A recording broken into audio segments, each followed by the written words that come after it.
Hello and welcome to the 5 Percenters. I'm Nathan Anibaba. I'm joined as ever by my co-host Daniella and I. Hi. Every week we discuss an inspiring book that we're reading that advances us towards our goal of becoming a 5 Percenter. This week Daniella and I are reviewing The Outliers, Malcolm Gladwell's book, The Story of Success, from Malcolm Gladwell. Why do some people achieve so much more than others? Why are Chinese people so good at math? A bit of a stereotype, but do you want to find out how to get a job at Microsoft? Well, the answer, oddly enough, has something to do with manhole covers, weirdly enough. Gladwell examines people from rock stars to Jewish lawyers to technology entrepreneurs and scientific geniuses, and tries to understand what are the factors that got them to where they are in their roles and in society. He makes the conclusion that it's more about where we're from and what we do and who we are than any other factors. No one, not even geniuses, makes it to that level alone. The second part of the book tries to understand success by looking at cultural legacies and how we're influenced by cultural legacies. This book will get you thinking about what made you get to where you are in your life today, as it has with both Daniella and I. From looking at parents to culture, history, and all the things that are much more of an influence on us than what we traditionally think, according to Malcolm Gladwell anyway. So very thought-provoking, in the way that it looks at success from a kind of a different lens. Daniella, what were your thoughts on the book? It was just phenomenal. This is probably one of the most interesting books I've read in the last few years, Morning Malika.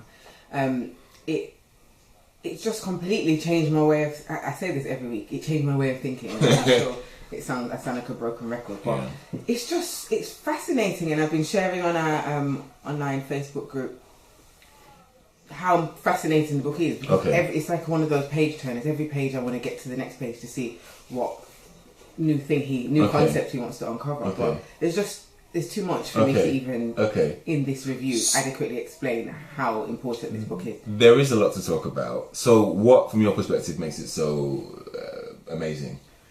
There's so many things. It's all of these concepts that actually you probably kind of already know. Yeah. But the way in which he uses the stories to explain, and the stories are really quite hard-hitting stories that he uses to explain his points, and the facts and the figures. The way in which it's presented, it's just like, wow. Yeah.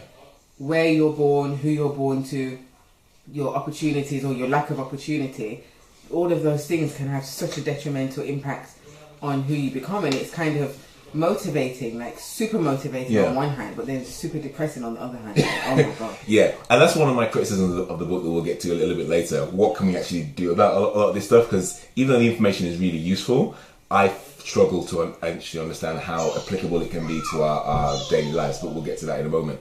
So we could argue that the main premise of the book is that success is something that we almost like our background and our history and our culture and our parents have more to do with our success than actually our own individual achievement. There is a part that comes in that. Yeah, I didn't. You didn't get that? No, I felt that it was a combination of the two, and having one without the other is pointless. Well, the reason I'm going to say that is because he explicitly says on page 19, people don't rise from nothing. We owe something to parentage and patronage. It makes a difference where and when we grew up.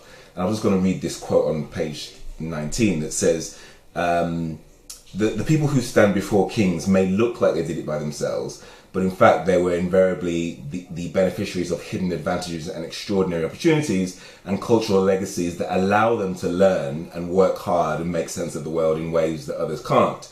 It makes a difference where and when we grew up. And then he goes on to say, the tallest oak tree in the forest is the tallest, not just because it grew from the hardest acorn. It's the tallest also because no other trees blocked its sunlight. The soil around it was deep and rich. No rabbit chewed through its bark and as a sapling, and no other lumberjack cut it down before its time.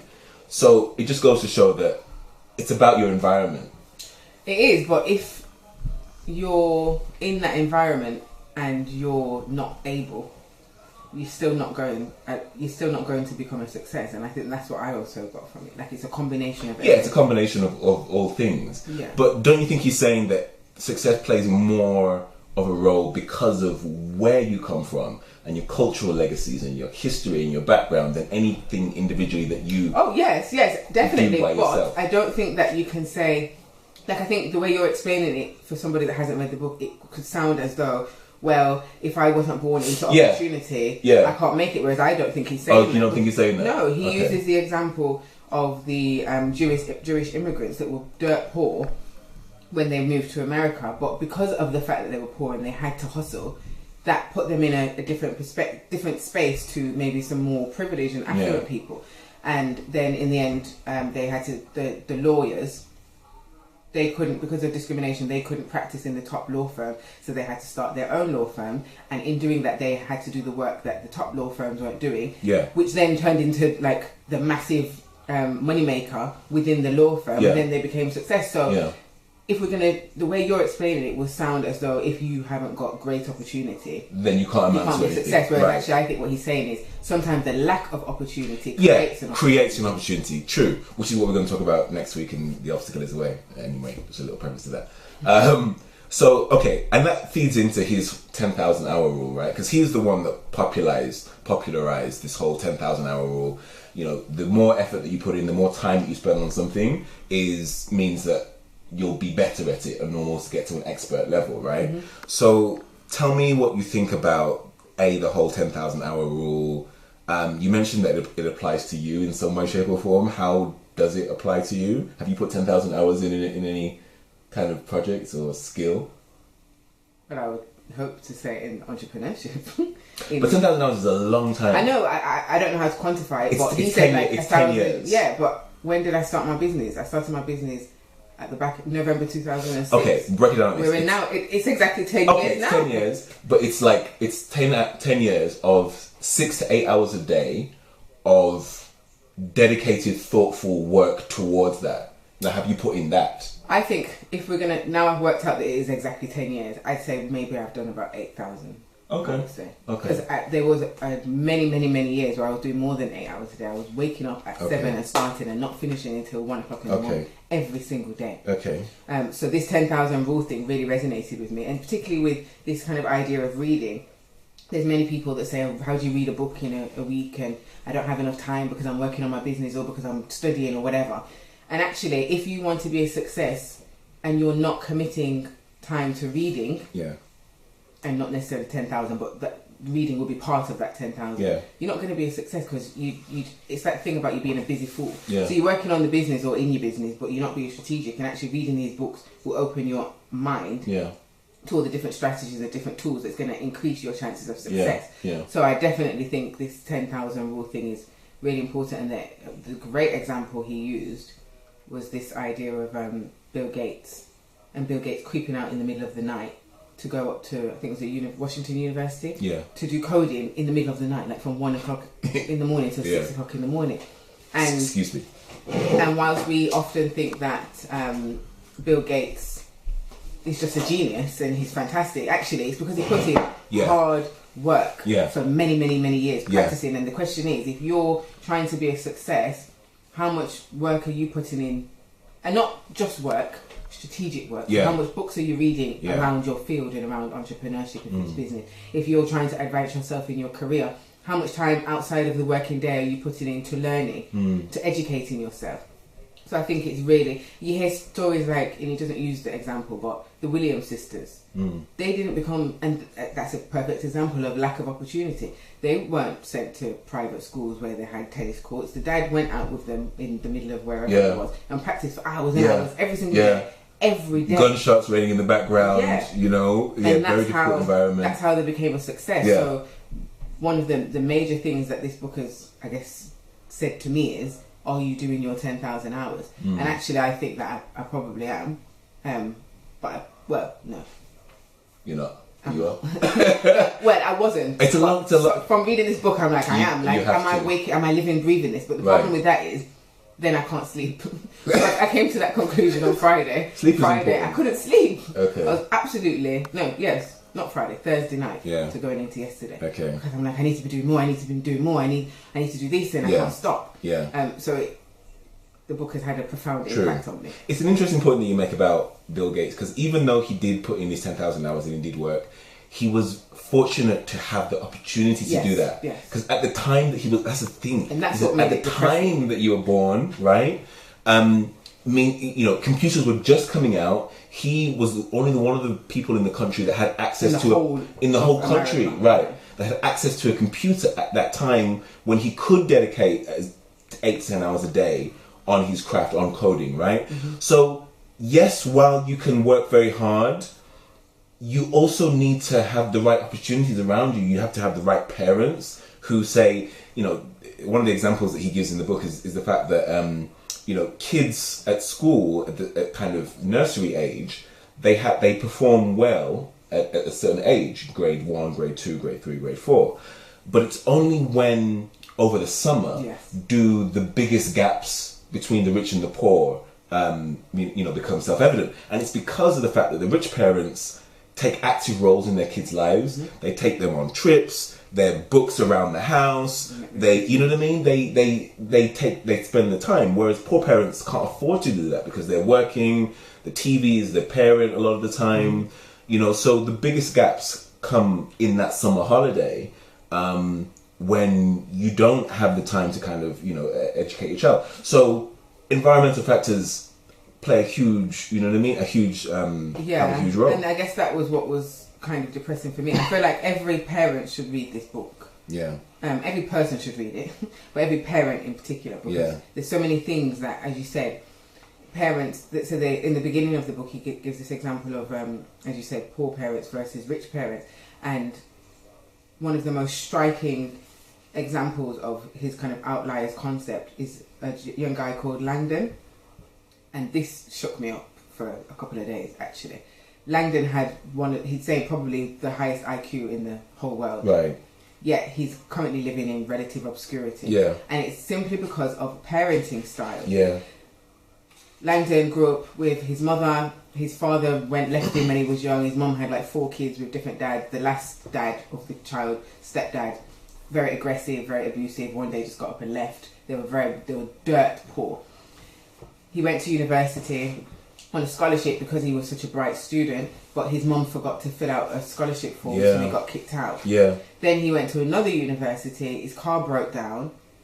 He went to the school and said, "Look, I can get a lift, but I won't be able to make it until the afternoon class. Can you move me from the morning class to the afternoon class?" And the teacher said, "You've already dropped out of one university. You need to make a sacrifice." So he had to drop out of university again.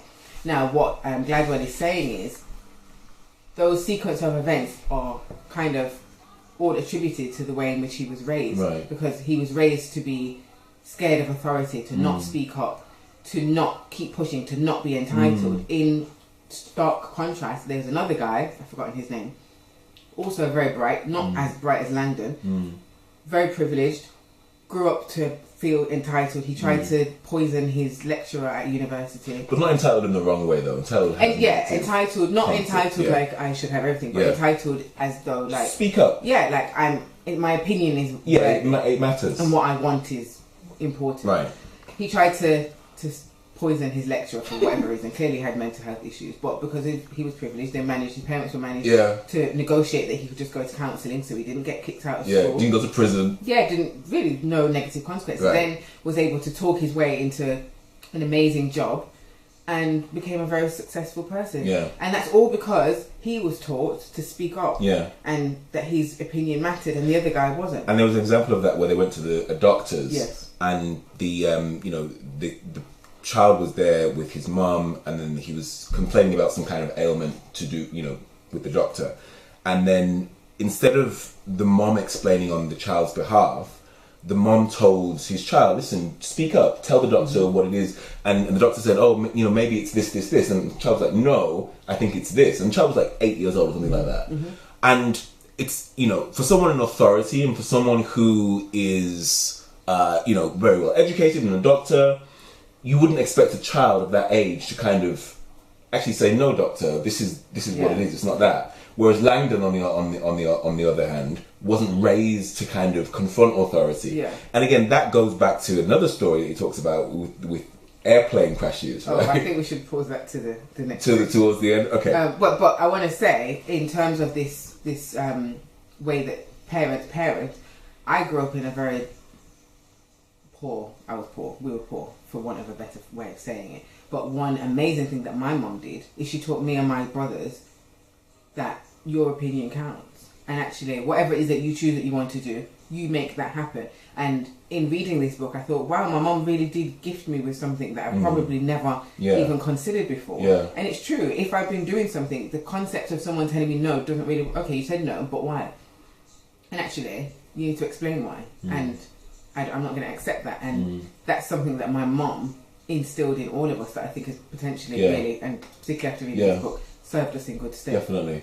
And just on that point, actually, in stark contrast, your husband, AK, who is Nigerian and has Nigerian culture and background, he was telling me recently that when he came to the UK, he found it very difficult to confront people in authority or people that are older than him, because in Nigerian culture, even if someone is wrong and they're older than you, you don't necessarily confront them and tell them that they're wrong. There's a way of addressing them. So in the work scenario when he was in the UK, when people above him or people that were older than him were clearly wrong in their opinions and their thoughts, he found it very difficult to challenge them, and he found that it was actually stifling his career and his progress. And he had to consciously kind of work on that to kind of overcome that. Well, and me telling him, why are you letting me say something? What do you mean say something? That's your mom. So that was that was something between me and him, because I couldn't understand it. What is if somebody's wrong, you tell them they're wrong, and you don't have to be rude or aggressive. Get the point across. And but it's cultural things, right? Definitely. We're gonna pause so that we don't do a long chunk. So Malika, come back.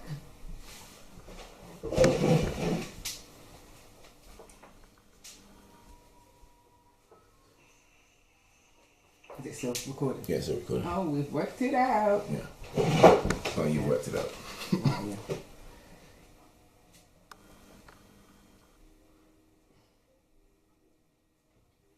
We're going to talk about the culture stuff. Okay, so he says success depends on being born at the right time, right? Which was very powerful. Isn't that powerful? Yeah. And he gives the example of hockey players. And he looks at successful hockey players that play in the top leagues in America. And a disproportionate amount of them were born towards the beginning of the year, January, February, March. And the reason is because if you're born at that time in the year, and you're an 8-year-old child, for instance, as opposed to being born in September, you have 8 or 10 months longer to develop than the child that's born in September. Yet they're both marked at the same point, right? So he says that there is a good time to be born, you know what I mean, for success. And he says, and this goes on to my idea about entrepreneurship and whether we're at the right time to be born right now to take advantage of the changes that are happening in the world. Because he says, looking at the Industrial Revolution in America, the disproportionate number of billionaires, J.D. Rockefeller, Andrew Carnegie, Field Marshall, Hetty Green, like there's J.P. Morgan. So many of these people were born in and around 1839, 1834, 1831. There was a kind of a 4 or 5 year period where so many of these people were born. And it's because of the changes that were happening in Industrial Revolution at the time, in manufacturing, in, the way that America were kind of industrializing. So if you were born kind of slightly before then, you missed it. If you were born slightly after, you missed it. You had to be born at the right time. And it's the same with the internet and technology. Right. So I was going to ask you. Bill Gates, Steve Jobs, and several others were all born between 1954 1950s to 1955. Every last one. Yeah, every last one of them. That cannot be a coincidence. It's crazy because you have to be at the right time where you have the right amount of you have access to technology, you have the time, you have parents who can give you time to devote to your skill. So my question is, are we at the right time in our age now, seeing everything that we are seeing in the world and changes in technology and the internet? Do you think we're at the right time to kind of take advantage of the whirlwind changes that are taking place? Because are we too old to kind of be like, all right, we've missed that boat, and maybe it's for the younger kids that are maybe 21, 20, or are we not old enough because we don't know enough about what's happened before? You get the question? Yeah, but I don't know, and I guess we won't know. History will tell us that, to be honest. What the example he uses in terms of the technology thing was the people that were too old, they were already working, they didn't have the opportunity to spend the time practicing in the technology field. They didn't necessarily appreciate the excitement of it because I've got a stable job, I've got a family that I need to look after. And those that were too young, like obviously they were too young to actually get involved in that. For us now, I guess it depends on what the industry is, what it is that you try and take advantage of, because he also is quite clear and said not every single technology giant was born in that period. Right. So Zuckerberg, for example, is a rich guy, but he wasn't born in the 1950s.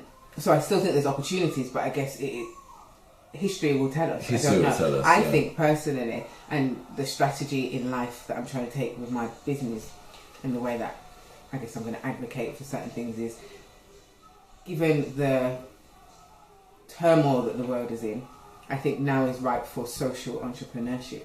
Okay. Yes. That's a good point. I can't obviously prove that. And I guess in 10 to 15 years time we'll know. But I think that there's enough of a dissatisfaction with kind of consumerism and corporate mentality and dog eat dog. Yeah. And there's enough problems. Yeah. That I think environment, poverty, inequality, all that. And I think there's much more interest. There's a section of society that are much more interested in doing things ethically and doing things right. And I think that individuals now that can capitalise on that and build sustainable businesses that have really strong social, ethical principles embedded within them. I think they may be the new change makers. Yeah, change makers. That's what I was going to say. Success people, but change makers. Success people. Change makers a bit better. Okay, so what do you think about this idea between practical intelligence and analytical intelligence?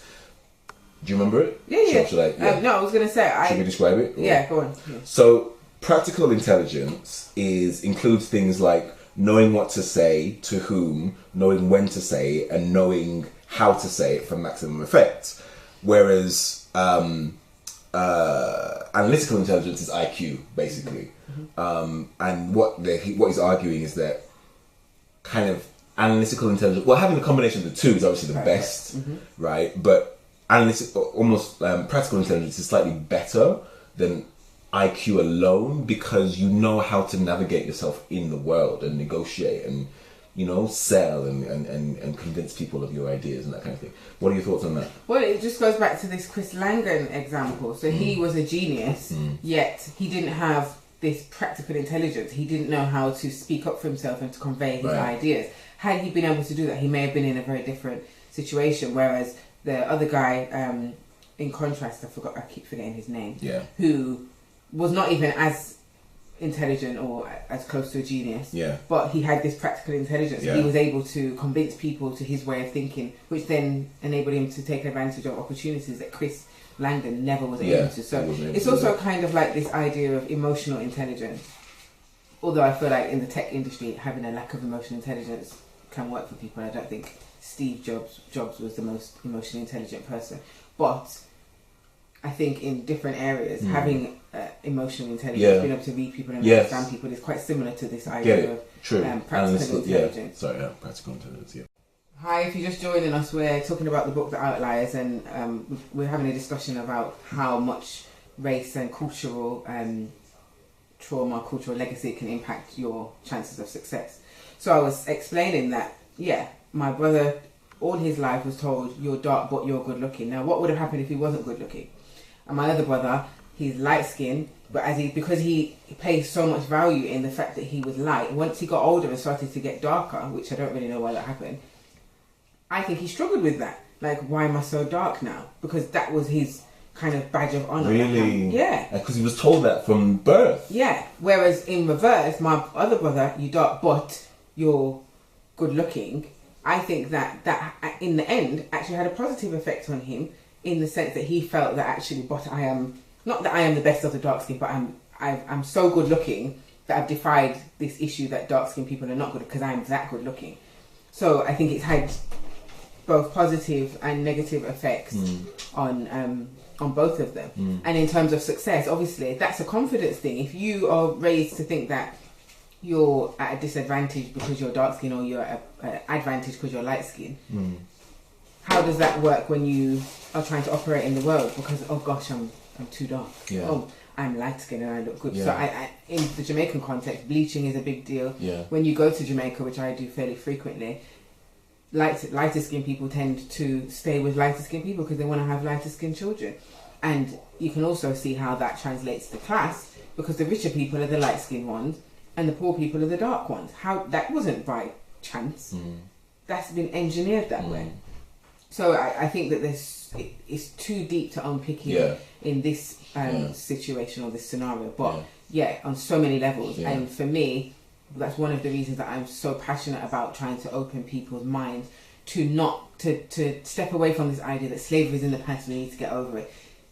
No, we need to understand. We need to focus on it, because in focusing on it, we can then understand where we are and then move forward. If we keep saying it's in the past and we don't look back and see how has that impacted us, why are we where we are today? How do we move forward from there? We're not going to. And I think that's why we can't, because there's too many people saying it's in the past, just forget about it. But if you have any kind of, and I'm trying to say this in a not disrespectful way, but any kind of sense, if you spoke to a psychologist or somebody that studies anthropology, for example, they would, and I feel like there must be some sort of conspiracy, because they must know the impact that this has to have had on black people across the world, even those that weren't enslaved. And Gladwell has done a fantastic job of actually just highlighting the importance of cultural legacy and history. In stories, and that's why I think this book is so good, because he doesn't just say it. The stories help you actually say, okay, this makes sense. Definitely. And the reason why I think it's more of a book about race than anything else is because he talks about cultural legacies from other people's perspectives, so many different other cultures and races. So you understand, okay, this is how the Jews kind of see the world. This is how North Americans see the world. This is how Mexicans see the world. This is how Koreans. And at the end, he kind of like, okay, well, now Jamaicans now understand the way that Jamaicans view the world and how they are in the way that they are today. So if he just approached it from the point of view of, okay, look, I'm going to have a book about race, I'm going to talk about it from the perspective of black people, then I don't think it would have resonated as much with people, as opposed to kind of making it more relevant to them, looking at your situation and how you are the way you are. Now apply this to this situation, right? Well, which I think is what he's done quite well. I'm of Jamaican descent, but I didn't know that the guy who wrote it was Jamaican. I didn't know it had anything to do with anybody to do with Jamaica until I got maybe 3/4 of the way through, and then he put some list and had Jamaica somewhere, saying people from Denmark have more in relation to Jamaica than with their Belgian counterparts, because of this ability to respond quickly to situations that they're not used to. And that's true. Like I think, and again, stereotypically, Jamaicans, because they're so kind of laid back and it will just work itself out, it's very easy, I think, to present unusual situations and for them to just work it out, because this lack of, I guess, clear structure can actually work to their advantage. So yeah, you're right. And then when he started explaining he was Jamaican, I was like, oh. And I googled him and I was like, I never would have guessed. And actually, you're right. I think the way he presented it worked very well. Okay, cool. Critiques. What do you think? I loved it. Okay, no, critiques. I loved it. I can't. I don't know how to critique it, because from my perspective, and I'm trying to be objective, but I just think if you are interested in success, if you're interested in the dynamics of the human race, I don't think you can find fault with this book. Because I think it's that good. Really? Yeah. Okay. Like, I would read this book 10 times over. Really? That good? I feel like because I had to read it by today, I read quicker than I would have. Like, I would have liked to have taken my time. Take your time with it. Because I think it's, and made proper notes. Because I just think it's that good. And it just in so many, making me reflect on how I was raised by my parents, by how my parents were raised, by how my grandparents were raised, how I'm going to raise my daughter. I started panicking that, oh my gosh, she's born in July. That means she's going to have extra classes because she's a year behind. Oh my gosh, when I have my next child, I need to make sure my next child is born in October, because I'm born in September September, so we can't share a birthday, but close communication. But that's dangerous to do with any kind of text, though, right? We can't take it as gospel. But it is gospel. Why is it gospel? It can't be gospel. It is gospel. You know why it's gospel? Because everything that he says, I can look around and see that makes sense. I know that a lot of people born in June, July and August are not as academically brilliant as those born in September, October and November. Why? Because they had an extra year at school when they were doing the tests, etc. So they're ahead. Like, it makes perfect sense. It does, but it also plays into confirmation bias. Like, maybe because you already think that, when you're looking at evidence that supports the way you already think. But I didn't already think that. Like, I never really paid it much attention. Okay. To be honest. It's only when he said that and I was like, actually, this makes sense. Yeah. Like, and that's not to say all people born in June, July, August are stupid. That's not what I'm saying at all. Like, I'm not saying that. But I do think that I always find that there seems to be a greater number of academically successful people born in autumn than in summer. Cool. All right, so no criticisms then, which is unusual. For me, I think that it was almost like, yes, great, lots of great information, it's good to know, but how applicable is it? Maybe it's more applicable to you because you're a parent right now. No. No? I don't think I think that you... I'm just wondering, like, how applicable is it to me, like, in entrepreneurship? Because we're reading a lot of these books from a business perspective to understand how to become a 5%er, right?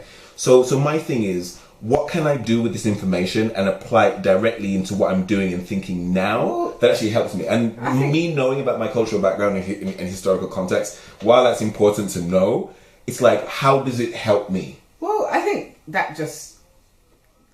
I'm trying to not be offensive. Offensive, say it. That's a testament to the way that you think. Number one, how does if you have cultural, indoctrinated ways of thinking that are potentially holding you back from business, like, for example, not being able to speak up to authority, you being able to identify those things and change them is going to help you move forward in business. That's number one. Number two, are you putting in your 10,000 hours? And if you're not, why are you not? And you're not going to be a success if you don't, so do more. Okay. That's number two. Number three... Putting in 10,000 hours means putting in your 10 years, right? And if you haven't been putting in your 10 years, I mean, obviously you need to start today, but... Like, you should have been doing that for some time. It's never too late. No, I totally get that. But the whole idea is that, like, 10,000 hours, you can't just put in 10,000 hours and it just turns over overnight. Like, it's a long period of time. If you don't ever start, you're never going to reach. True. Whereas if you actually start, then you may get there. True. So I think that you're viewing it all wrong. I think you're looking at it more just from a facts and information perspective, as opposed to, okay, how does this relate to me specifically? Because I can see many ways that it could relate to you, because in the same way I can for myself. I definitely see how, and it does, so many things in it do relate to me. I'm just like, okay, I'm trying to launch a business now, I'm trying to set up a successful business now. What can I take from this now and implement? And that's the question I was going to ask you actually now, and this is something I want to ask in all the reviews that we do from now on. What specifically are you going to take from this and then implement in your business today? This idea of the 10,000 hours. Okay. Am I living, breathing this? The example he uses of the Chinese people who cultivate the rice fields. He said they work 365 days a year, every day, and their philosophy is, who can wake up before dawn for 365 days and not make their family rich? And it's true. And I think I've lost that and got caught up in this. Oh, I just need a break. I should just have a break. I work too hard and do. Yeah, actually, that's a Western kind of philosophy. And even that's why we have long summer holidays. Yeah, and actually, no, I need to get back on track and I can do this. And also this talking up thing, and I guess this, although I do talk up, I've never had a problem with it, but I think that potentially I've lost my confidence a little bit over the past year since having a baby. And actually, this book has reminded me, actually, do you know who you are and where you come from? Nice. These people need to have meetings with you. They need to understand and appreciate. They need to hire you to do this work because you are the best. So, come on. I love it. So, that's what I mean. For me, confidence. Yeah, it's had a very motivational impact on me. Rating? 10 and a half. Wow. Out of 10. There's no such thing. No, I really loved it, to be honest. I think it was a very, very good book. Okay. I'll give it an 8. Okay. I feel as though I should give it a higher. No, you don't have to give it high because I give it high. If you don't think it's a 10, then it's not a 10. I just think I think this may be one of the best books I've read in years. Wow. and for very different reasons to the other ones I love. So I love Fast Lane Millionaire, as you know. I love Selling the Invisible. I really love the E-Myth. But this book, just across the board, so not just business book, entertainment book, whatever, biographies. This book, it's just, I find it so interesting. I think that's the word, it's interesting on so many different levels. Yeah. Okay, cool. All right, well, brilliant. So thank you very much for your time, everyone. Thank you very much for your time, Daniella. Remember, next week we are reviewing The Obstacle is the Way, Ryan Holiday's book.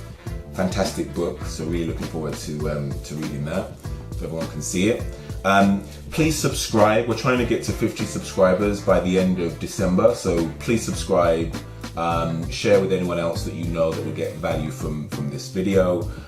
Remember that your success is something that you...